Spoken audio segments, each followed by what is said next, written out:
You can also listen to us on SoundCloud at soundcloud.com/The Clock Cleaners. Hello and welcome to the Clock Cleaners Podcast. I'm Matt. And I'm Keith. And today we're recapping SummerSlam 2017. Yes. So before we get underway, we'd just like to announce the winner of the Slam Crate giveaway. And the winner is Elena K. So if you would drop us a line at Clock Cleaners Podcast at, I think that's our email address, right? Yeah. So clockcleanerspodcast at gmail.com and just send us your name and address and we will have your Slam Crate shipped out. So, back on to the topic at hand. Yes. SummerSlam 2017. Your overall thoughts?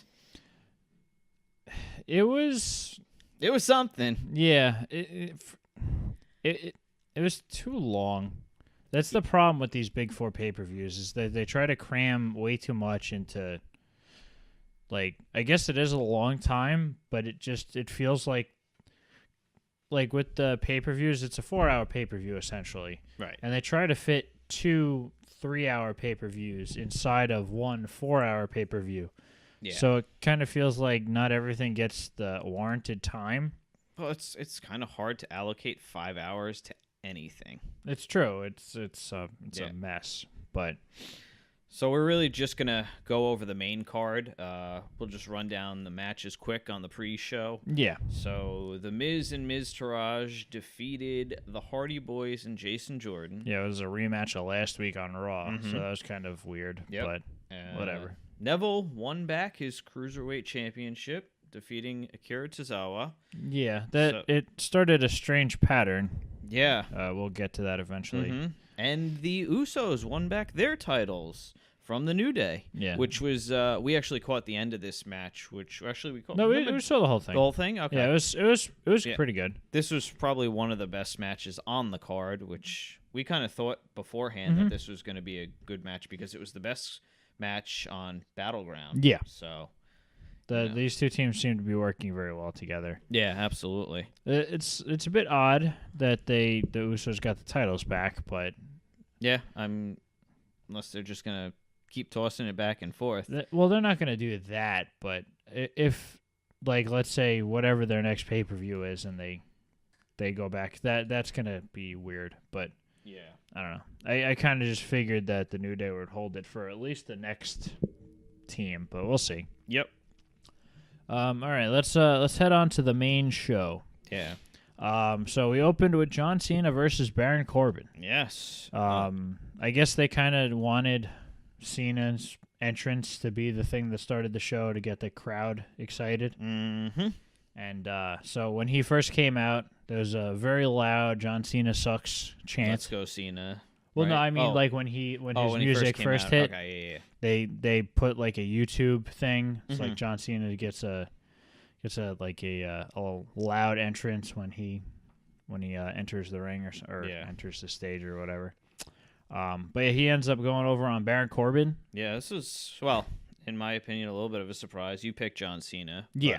I figured after losing the Money in the Bank cash-in last week, there needed to be some upside here. However, I think Baron Corbin may have soured some officials in the back. Yeah, with his Twitter antics. Yeah. I guess you can call him that. But yeah, he ended up losing to 1AA. Yeah. So that kind of makes you think that maybe they're soured on him, like you said. Right. And it's going to be interesting to see where they go from here. Had I think all the Twitter events not transpired, he may have been champion right now. It's true, but you obviously will never know. Right. And there's a chance that this could just be the they just may be putting a halt on him right now and then picking it up later on. Maybe they want to do something differently than they originally had anticipated. And Cena has lost the last 6 SummerSlam matches, so maybe they just wanted to give him a win. Yeah, it's possible. And this is probably the least impactful match he's had in a very long time. Which, speaking of John Cena, he had a weird exit, I guess, from the match. Oh, yeah, because he was, like, talking, or not talking to people, but he, like, interacted with a bunch of people as he was leaving in the stands. Who knows who they are, but... Yeah.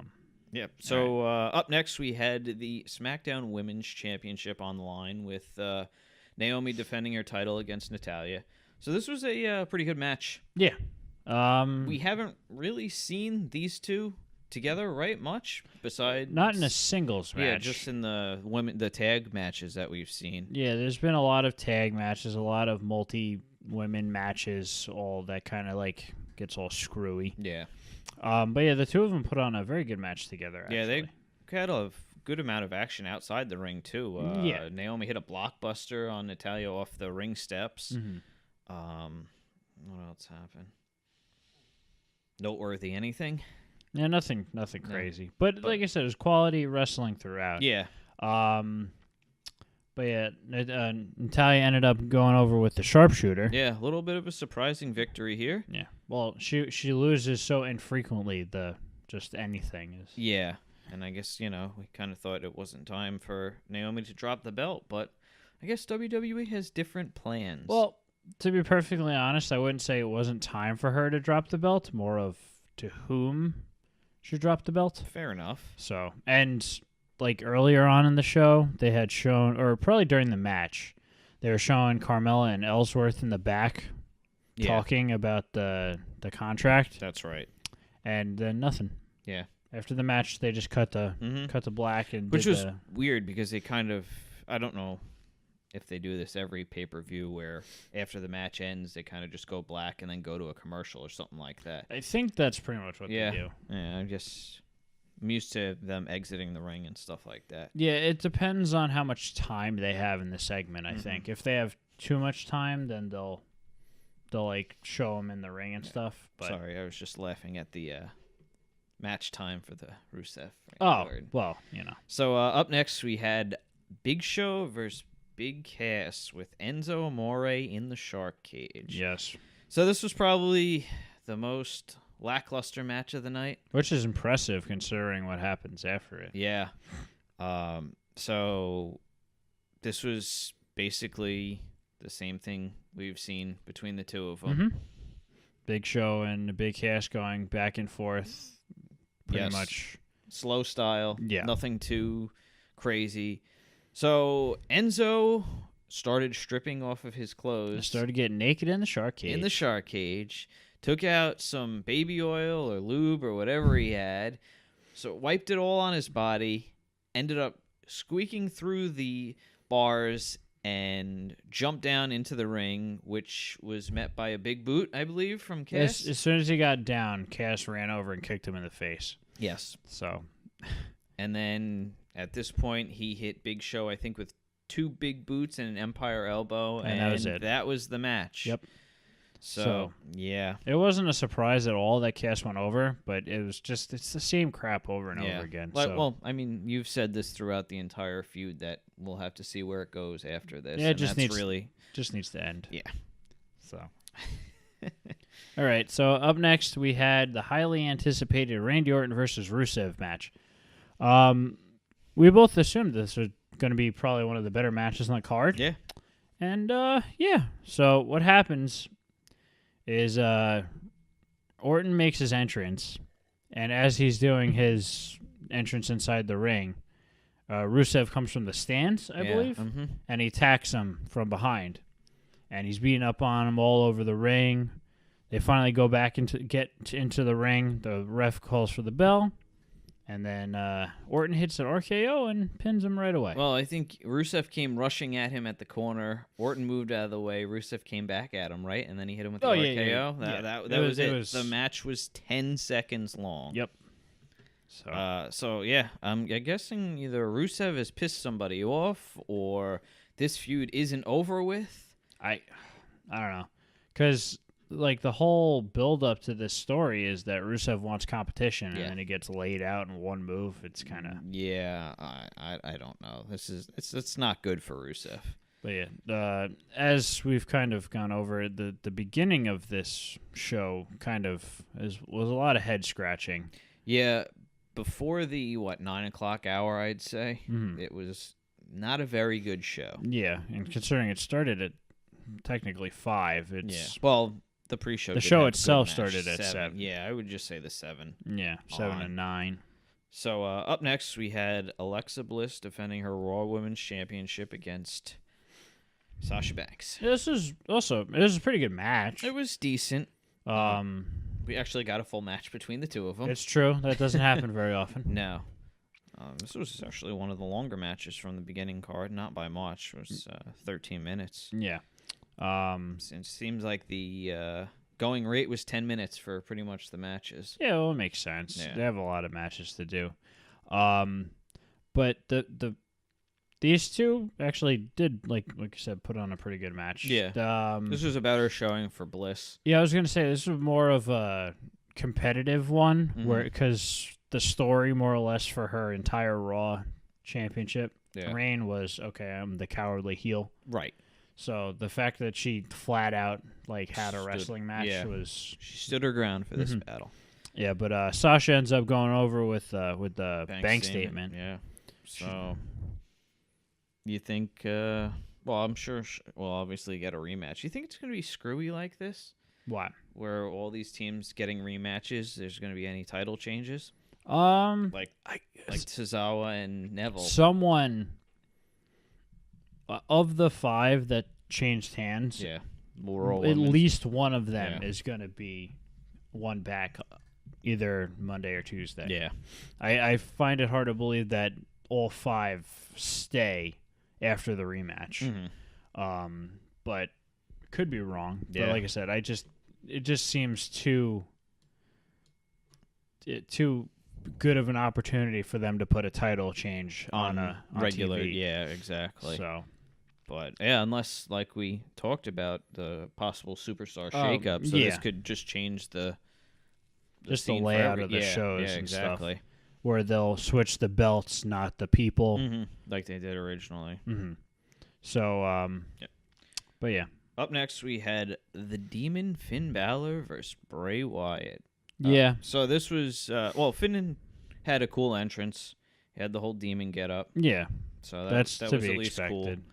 Even though it would have been better had they not mentioned it beforehand. Just the element of surprise is always better. Or at least for people who don't know how he is, because like I said, as soon as this match was starting to form, you kind of had a feeling that that's where they were going with it. Yeah. So. But this was kind of a rehash of last week's match on Raw, except with a different outcome this time. Finn ends up getting the win with the coup de grace. Yeah, so. Not a surprise here. No, not at all. Bray wins on Raw, he wins. Kind of typical 50-50 booking. Yeah, there's nothing special to this match. I mean, I can't see them going any farther with this. I hope not.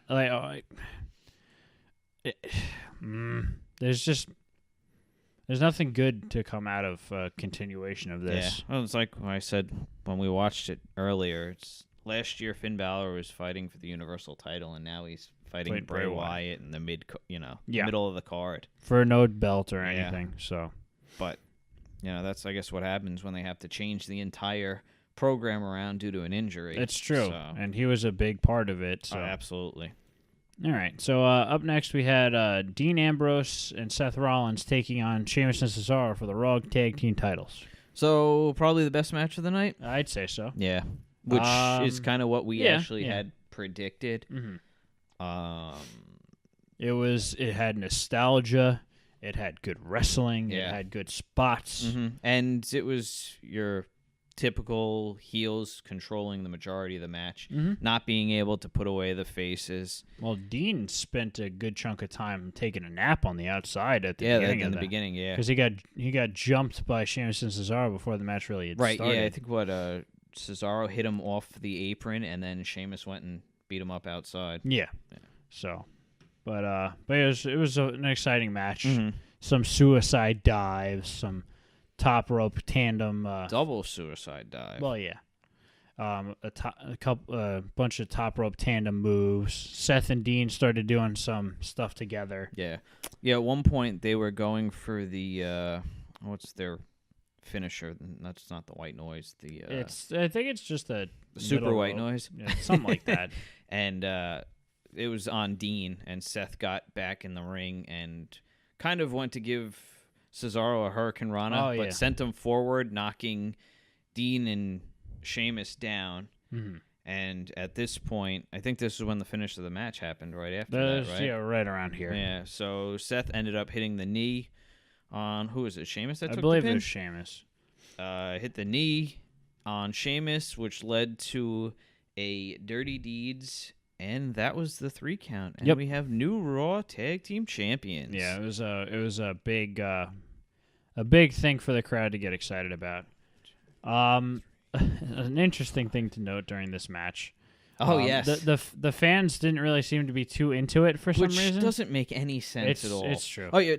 Before we get into this, the crowd was pretty bad tonight compared to last night's takeover. Well, yeah, but that's just to be expected. Yeah, with the main event crowd or the main card crowd, whatever. Yeah. So during the match, you can see the crowd getting a little distracted, and lo and behold, there's another beach ball floating around all over the place. So shortly after that happens, Cesaro's on the outside and Sheamus is in the ring. They show Cesaro run into the crowd, grab the beach ball, and rip it in half, and then just throw it away. Yeah, it's great. But I mean, that's just. It's like a heel move, but it's not a heel move. No, not even that. It's just like so disrespectful. Oh, you guys are. Yeah. You know, we're doing this for you guys, and you're gonna do this. Yeah, and the commentators even said something about it too. Yeah, Corey Graves kind of had a little fire underneath him there. He was not happy. No, but you can't really blame him. Yeah. But yeah, that was a fun spot. Up until this, this match, including this match, we had 6 title changes? Five. Yeah, five of the all 8 at that point. Well, 5 of 5. 5 of 5 title changes. Yeah. So, and then there's 3 more after this. Yes. All right. So up next we had AJ Styles versus Kevin Owens for the U.S. title. Mm-hmm. So this was with Shane McMahon as a special guest referee. Yeah. So this was a very, I guess, overbooked match. Well, it was kind of inevitable. Yeah. Because Shane was going to get involved if he had to. Right. Which means he was going to get involved. Mm-hmm. So there was one point where AJ was going up top, and Owens pushed Shane into the ropes, which knocked AJ down. Mm-hmm. And that's when AJ and him got into it a little, right? Yeah. And then at another point, AJ was going for the 450 splash, and yeah. Owens pulled Shane kind of on top of him, so they both took the splash. Yeah, and I think Shane took knees to the back. Yeah. So. What other spots were there? Well, I know. Oh, and Shane had gotten knocked out of the ring, and AJ had put the calf crusher on Owens. Yeah. Owens taps out, but Shane's outside the ring. So AJ lets go. Shane finally comes to, and AJ starts yelling at Shane, and Shane said, "It was only a 2 count." And AJ's like, "No, he tapped out." So that was pretty funny. Yeah, so they were getting into it. And then Owens hit Styles with a pop-up powerbomb. Yeah. And Shane hit the 3 count, but AJ had his foot on the rope. Yeah, so he counted the 3 despite the fact that his foot was on the rope the entire time. Mm-hmm. And at this point, Shane waved off the call, and Owens and him got into it. Mm-hmm. Shane pushed Owens. AJ rolled him up, only got a 2 count. And then AJ hit the phenomenal forearm. Yeah, and then a Styles clash, yes. and he retains his title. Yep. So yeah, I mean, they gave the match almost 20 minutes. Yeah, it was a really good match actually. But we didn't get a screwy finish this time. Yeah, which was a little surprising, but at the same time, it makes sense because you feel like Shane kind of cost Owens the match, but at the same time, he didn't actually do it. Indirectly. Yeah, so Owens has no reason to say, "Oh, I deserve a rematch." Right. And that kind of sets up like a potential feud between him and Shane, which is like we were kind of thinking they were going to go for. Yeah. So they booked this one actually kind of correctly. Yeah. So Owens is out of rematches. Well, I'm sure they'll For come now, up with some kind of excuse. But I mean, where does AJ go from here? Heels on SmackDown. I'd say Rusev, but who knows what the hell he's doing. All right, well, anyway. Baron Corbin. Yeah. Moving on, we have the WWE Championship match with Jinder Mahal defending against Shinsuke Nakamura. So this match started off kind of slow. Yeah. Shinsuke Very had a slow. cool entrance. He had the violin. Well, Player yes, again. but it's also the same entrance it's that still- he always does. It's But still cool. anyway. Yeah, so I mean, Shinsuke started getting the upper hand, and then the match really started getting going, and it seemed like they were going to do some good stuff. Yeah. And then the Singh brothers got involved. One of them jumped up on the apron. Shinsuke knocked him off. The other one jumped up on the apron. Shinsuke knocked him off. Yep. And then he was distracted, so Jinder hit him with the Colossus, and that was the end of the match. It was weird. It was a very abrupt ending. Well, going into the match, we kind of knew that it wasn't going to be very good. No, but I mean, he technically beat him clean. Well, yeah, and it's not like the match was bad. It was just the expectations weren't there, but like they kind of got built up during the match, Right. And then it was kind of deflated from the finish I mean, because it was very abrupt. yeah. So, but I guess they just really want Jinder to look strong Yeah, I So. guess so. I mean, at any cost. yeah, pretty much. I don't know if this is. I would assume this will continue. That's probably not the end of it. I doubt it, Yeah. considering they only had the one match. So. Yeah. But yeah. So Jinder is still WWE champion. Yes. So A lot of people are not happy about this. whatever. WWE doesn't care. Hey, yeah, and we can tell from the next match. Mm-hmm. So the next match was the main event, the Fatal 4-Way for the Universal Championship. Yep. With Brock Lesnar defending against Braun Strowman, Roman Reigns, and Samoa Joe. Yes. So this match was a lot better than I thought it was going to be. Yeah, absolutely, because I was half expecting some sort of crap finish where something happened quick or, Yeah. But this was surprisingly, Lesnar really took a beating during this he earned match. his paycheck. Braun put him through 2 announce tables and then took the other announce table and threw it on top of him. Yeah. It was different. And he also did a similar spot to what he did on Raw 2 weeks ago, right? That was the last man standing match. Mm-hmm. And threw one of the rolling chairs at Samoa Joe and Reigns and hit them both. Yeah, it looked like Reigns took the front of the chair, Mm-hmm. like not in a good way. Yeah, it was a good spot. Oh, how did we forget the spot with Joe holding Lesnar in the coquina clutch, and he moved out of the way, and Reigns speared him through the barricade into the timekeeper's area. It seems like that's a safe spot to do it. That's usually where they do it. Because there's plenty of room. Yeah, but it was a great spot. And it was like the timing was almost perfect because Joe just barely gets out of the way. Mm-hmm. So it was actually a very well coordinated move. So that was pretty cool. After, like Matt had said, Lesnar was put through 2 tables and a table thrown on top of him. We had a medical staff out there, and the referees, and the National Guard, and the police department. Joey, Jamie Noble. Yeah, just Mercury, whatever was his name. Yeah, I guess Joey Mercury. Yeah, that's what he's I guess he goes back by. wrestling now. Really? Yeah, Hmm. he showed up to House of Glory event, I think, and some other events too. So Lesnar ends up getting put on a stretcher and escorted to the back. Yes. So he's out of the match. Yes, with Paul Heyman basically crying at this point. Yeah, he was a little upset. So this left the other 3 in the ring Hmm. with the steel steps. I think this is when Well, that's when Braun picked up the steps Right. and started beating. everybody with Yeah. it. And then he threw him across the ring into the ring, Mhm. and this is when we kind of just exchanged blows between the 3 guys. Yeah. There's a lot of finishers and stuff going Mhm.